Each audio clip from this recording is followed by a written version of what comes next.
we end up with the 14 points. Whose plan was it? Yeah, Wilson's, our president. He goes over to Europe. He tells them, this is what we need to do. Now, the broader ideas, and this is where it kind of fits into some things that will happen for World War II. There were a lot of territory questions. Who owns what? When you all played the World War I game, what were you fighting for? Yeah, territory. And some of that was happening in the actual First World War. Now, the freedom of seas. This is one of the things that Woodrow Wilson was saying was really wrong that Germany was doing. They were using their U-boats, and they were attacking ships that were neutral. Some of those the United States. Secret treaties. One reason why we would have World War I occur, we would have secret treaties, and we would also have treaties that you knew about. This is where we get to a key part for the future. One of the things Woodrow Wilson said to do is, let's make our Army and Navy smaller. If every nation in the world got rid of a lot of their Army and Navy, would we be as likely to have a war? No. Yeah. So it makes perfect sense, doesn't it? Yeah, but no one's going to want to do that. Okay. Doesn't anybody want to do it? Because somebody's going to have it, they're going to do it, and then don't do it. And then people are going to feel And that's where we're going to see this there. Some of these countries will do it. So if you follow the rules and you reduce your Army and reduce your Navy, what did you just do to yourself? Did you target? Yeah. So that's where it's got. Do you think some of this might happen between World War I and World War II? Self-determination.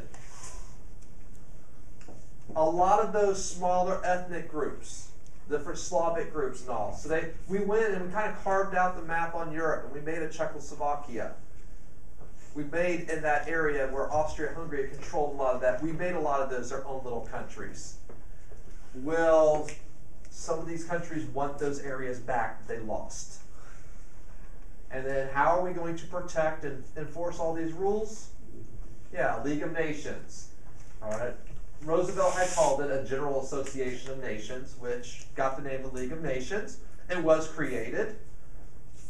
What was the major problem for the League of Nations, though? U.S. never joined. Yeah, the U.S. never joined. So that's the basic ideas of it. All right, Versailles, the Treaty of Versailles.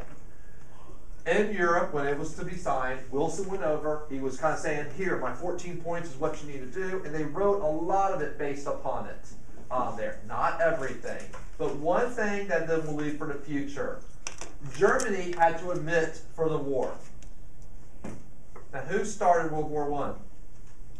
Austria-Hungary. Yeah, Austria-Hungary. Did Austria-Hungary have to admit guilt? Nope. So why are the Allies picking on poor little Germany? Because they were blowing up people. They're richer? Well, they're richer, they're the most powerful, they're the ones that cause the most damage. They sunk our ship.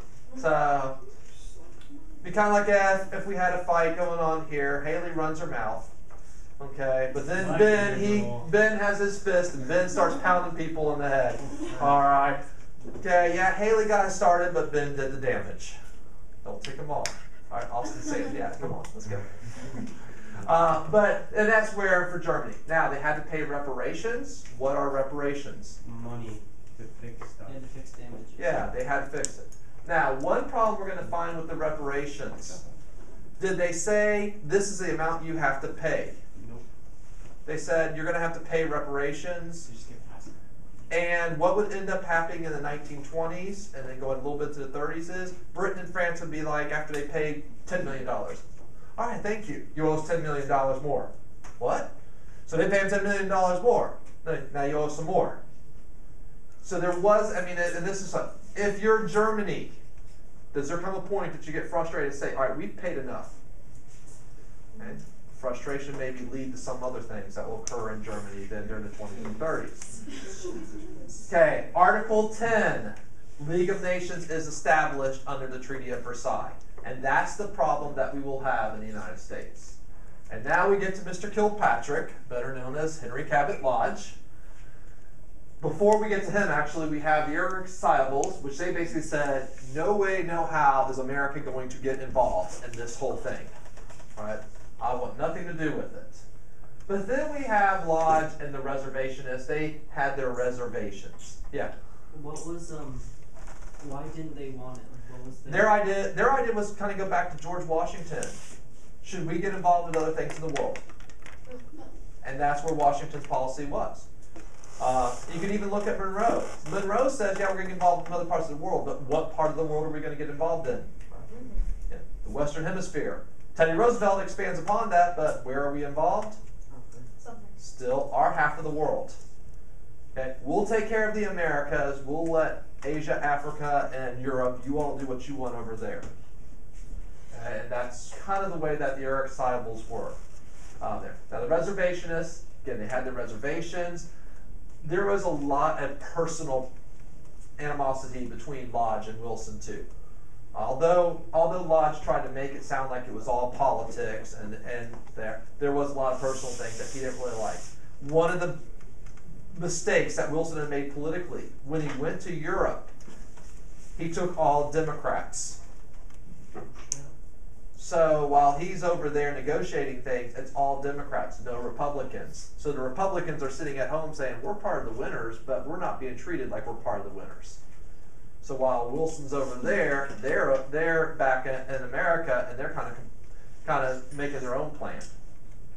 And so a lot of the politics we see today was occurring at that time between the different parties.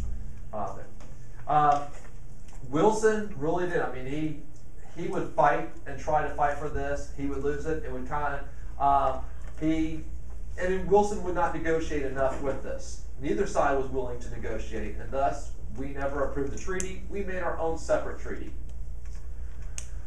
Now, a lot of times people say that in between World War I and World War II, America was isolationist. What does that mean if we're an isolationist? We didn't really have anything to do. Yeah, we did not get involved.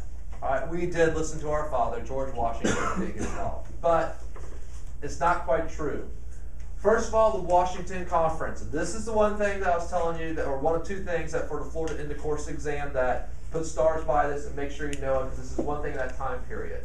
The Washington Conference was about naval disarmament. What does that mean, disarmament? No weapons. Lower it. Not no, I mean, you could get it to 0, but we're going to make them smaller. Remember, that was one of Wilson's plans, the 14 points. So we get these nations to come together, and we're going to make it smaller. Now, what we did is a ratio in tonnage. We didn't say the number of ships, because some ships are bigger than other ships. So a battleship is a lot bigger than a destroyer. So that's where we kind of said for tonnage of ships that you would have. They made a ratio, and for this ratio, the U.S. would get 5, Britain would be 5. So we in the United States, Britain and the United States were equal. Then we would have Japan at 3. See, Japan's coming upon the world stage, so they're allowed to be at 3. France and Italy were at 1.67, so 1 2/3. So basically, you could, I mean, whatever the ratio would be tonnage-wise, that's what we would have, and that's the goal that the different nations had to get down to. Yeah, okay. So what is the ratio? What is 5? What's the ratio of 5? If we have 5 billion tons and what pounds of our ships that weigh and battleships, then Japan can only have 3 billion tons. Okay, I get it. All right. Now, That's not fair. It's weird. 5 and 3. We're a lot bigger than Japan there, right? Yeah. I have this question. How does this plan actually help Japan in the Pacific? And the Japanese realize this real quick. They don't Because have all much our ships are there. we All have. their ships are already there. We have to bring like our ships over there. Realistically, for America, do we have 1 navy or 2 navies? 2. Yeah, we have to have 2, an Atlantic and a Pacific fleet. So we divide our 5 in half. Japan, their entire fleet's in the Pacific. Those Do they have an advantage over us going into World War II? 0.5 tons. So, and that's where the Japanese were like, oh yeah, I mean, on paper that looks good. Now, technically, yes, if we could go through one reason why the Panama Canal, we can move ships from the Atlantic to the Pacific. But what if Japan, if they were to fight us, what if they have an ally in Europe? Like a Germany or an Italy. And then the United States has to fight 2 wars. So, that's it. All right, the other one, the Kellogg, I think it's pronounced like Briand Pact. I'm not sure, any French speakers in here? Kellogg is our American ambassador, Briand is French. Here's where Jane Addams, remember the lady that did the Whole House? Well, she came up, she was one American that was fighting for this. And the idea was we get all these nations in the world to sign this piece of paper saying that you're not going to use war for foreign policy. Hugs and kisses, no fighting. Sign a paper. We get 62 nations of the world to sign it. Isn't that great? All peace now. You're funny. What's wrong with this plan? Oh, you wouldn't sign it? What's the big deal if someone does? No enforcement. Yeah, there is no enforcement. How are you going to punish somebody if they break it? The one thing they thought could use for enforcement would be the League of Nations, but the League of Nations really doesn't have a whole lot of power because the United States isn't even involved in that. Japan will drop out of it. So it's kind of like for some of you, if you're going to sign a petition, that means nothing. That's really what it was. The idea is good. Now, here's where I want you to look at this. Now, this is the big picture between these two things. We are, first of all, we are not isolationists because we're signing this, but are we becoming lulled into thinking that we're not going to go to war again? And this is part of the thinking that we have in America. All right, when we signed the Washington Conference Treaty, we did Kellogg-Briand. All right, Dawes Plan. Here's the one thing that seems to get people confused. First of all, this is not the Dawes Act. Remember, the Dawes Act is the Indians. This is the Dawes Plan. No, we're not trying to trick you in history. It just happens that way. The Dawes Plan is a cycle of payments of money that is circling around. Remember, Germany has to pay reparations. Who are they paying their reparations to? What two major countries? U.S. and Britain. Not U.S. and Britain. Britain and France. Now, Britain and France gets that money from Germany. And then they they use that money from the reparations to pay off the loans that they took from us in World War I. So the money goes from Germany to Britain and France to the U.S., but the U.S. banks are loaning it to Germany.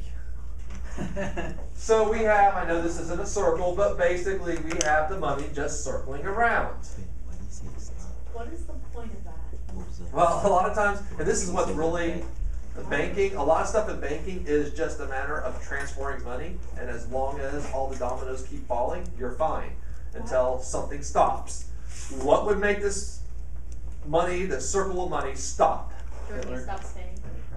Stock market. Stock market crashes, we go into the Great Depression. Are we going to be giving extra money, loaning it back to Germany? And so basically this whole cycle of money stops. How close are we to the stock market crashing? Or not even close? What? Well, that'll be, well, in our next section we'll actually get to that. So 1920. So some of the things for the effects, and here's where we kind of get to the big picture. A lot of the Europeans, they looked at the U.S., which we had very quickly become very rich. So they looked at us as these greedy Americans. But for Americans, a lot of them said, we don't need to get involved in Europe. We had too many people die in World War I. They've got the flu there. All right, let's just not get involved. Why were we helping Germany and loaning them money? Well, we're making money. If you do a loan, you get the money back in interest. But what was happening, and this is where I try not to go too deep in the economic side, but Germany has this increasing inflation, and then we're going to see some other things that happen. We'll get pre-World War II, where we fully go off the gold standard at one time. We end up, basically, FDR at one time will drop the value of the dollar, which there's things that you can do to help your economy, but it might make things worse for other economy. The Great Depression, we were worried about ourselves. Germany had it worse than we had it. It was a worldwide depression. It wasn't just the United States. All right, but Dawes Plan, think of this with the circle of money that we have. All right, early 1930s, a good neighbor policy. No, it's not an insurance policy, but it ended up being an insurance policy. It's usually known to be FDR's policy, but technically it was started under President Hoover. Started under the Republican Hoover, continued under FDR. If you want to think of it, this is how we finally get to a policy different than the big stick. Because even though we had the policies of the big stick, dollar diplomacy, moral diplomacy, we basically always sent our army down and told our neighbors to the south of us, you do what we want. Hoover started this, and FDR continued. We actually did help out and had a good relationship to our neighbors in Latin America. I have on here benefited the U.S. during World War II. We did not have to worry about where we had the Zimmerman note. We did not even have to worry about that because we'd actually, for over a decade, had actually been getting along good with our neighbors. We hadn't been bossing them around, and that's where the good neighbor policy would help us there. All right, one other thing that happened during this time period. There was a push to make a referendum vote. Remember the progressive era? You could vote, the people vote to make a law. Well, they wanted to make it where, in order to declare war, it wasn't Congress that would declare war. You would have to make it a vote of all the American people in order to go to war. Well, and that's part of the thing about it is, this is where in government I kind of have where there's the elite class theory that we believe a few rich people are doing it. War is for the rich. It's a rich man's war, a poor man's fight, that kind of idea. Well, this is what they're saying. Well, before we go to war, we're going to let everybody vote on it. It never did pass, but this is where, and I say, what does this show? Okay, what does that show, though? Well, they do want more say in government, so you can kind of see those progressive ideas. What? They wanted more rights. Americans, like through the progressive era, they noticed that they were getting more rights, so they're like, hey, you're just gonna keep handing this to us. And so it's less to the government, more to the people. What was their feeling towards warfare, though? Yeah, after World War I, they saw the horrors of war. Do they want to get involved in that again without having their say-so? They want the right to be able to, and the reason why they're going there. Yeah.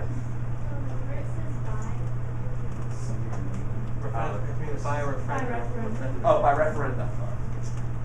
And here's what I'm wanting you to remember when we get to progressive era before, and I said initiative, referendum, recall. All right, we had it. You still need to know it. That wasn't just, all right, last section. All right, recognition of the Soviet Union. Remember we had the Red Scare, which we're actually going to go into the Red Scare also and go deeper into it in the next section. But we refuse to say that that was a legitimate government. FDR would say that it was a legitimate government, and it does mean a lot when you recognize a government there. They would become our ally in World War II when we're fighting Germany, Italy. And here's where we come to the overall attitude. We are isolationist.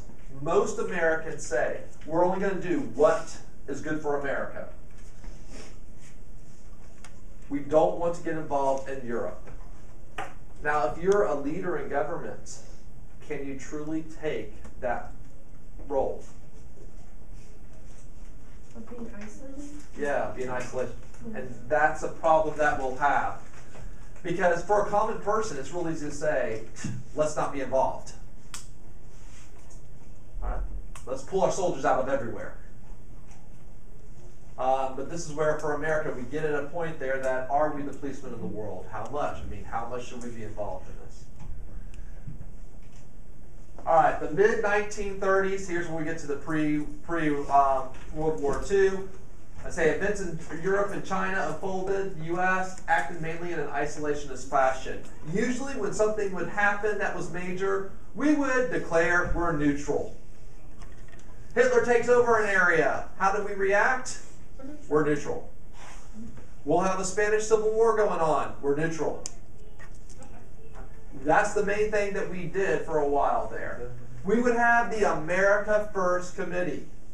What did the American First Committee believe should be the first thing that we should take care of? Yeah. What's that person's name? Charles Lindbergh. And this is where, again, I'm kind of throwing things in. We haven't got to the 1920s. Charles Lindbergh would be like a big hero in the 1920s. He'll, with flying an airplane, we'll also have it where the kidnapping of his child was one of the biggest stories we'll have in the 20s and 30s. The Lindbergh baby. So here we have a very famous person that comes and is saying that he is a part of this. Did he do that? What? He died. Didn't they like bury them? Yeah. In his house? Right. Like a mile from his house. Or something? Yeah, it was pretty close there. The American First Committee, while Europe is fighting this war, we have groups out there. We actually had a representative that was giving a speech about how we need to stay out of war. And the morning of Pearl Harbor, he actually gets, or the day of Pearl Harbor, gets a message when he's going to speak saying that the Japanese are bombing us. He ends up finishing up his speech about how it's back. We even had people, and this is where it's hard to believe with it, but we had people that voted against declaring war after Pearl Harbor even. Wasn't Charles Lindbergh a Nazi sympathizer? Well, and that's where some of the allegations that come in. Why is it? Some people say he wasn't thinking America first. He's actually in support of the Nazis. So, but yeah, you're right with that. All right, Spanish Civil War, Munich Conference. We're going to have that when we get to World War II. Both times the United States says we don't get involved. And we end up with, and you're going to get used to this word, the fascists. All right, they're going to end up winning. And the fascist governments in Germany, Spain, Italy are all going to kind of get more powerful, and we in the United States, we're looking the other way. The Munich Conference, Hitler says he wants a piece of land, and we go along with Britain and France and say, okay, here it is. All right, we give him, basically, he said he wanted it. All right, that's all he wanted, don't worry. Okay, all he needs is this little piece of Czechoslovakia. All right, and that's the end of that sentence. Wait, what? That's the end of